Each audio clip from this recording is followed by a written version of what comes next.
હાલારના સાંસદ પૂનમબેન માડમને કઝાકિસ્તાન સાથેના સંસદીય મિત્રતા જૂથના ગ્રુપ લીડર તરીકેની જવાબદારી સોંપવામાં આવી છે। લોકસભાના અધ્યક્ષ ઓમ બિરલા દ્વારા ભારત અને વિશ્વના વિવિધ દેશો વચ્ચે મિત્રતા અને સહકાર વધારવા માટે સંસદીય મિત્રતા જૂથોની રચના કરવામાં આવી છે।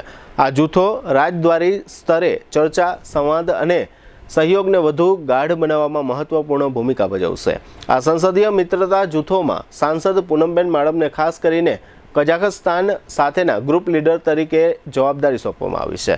તેમની આ નિમણૂક માત્ર વ્યક્તિગત સન્માન નથી, પરંતુ જામનગર અને ગુજરાત માટે પણ ગૌરવની ક્ષણ છે।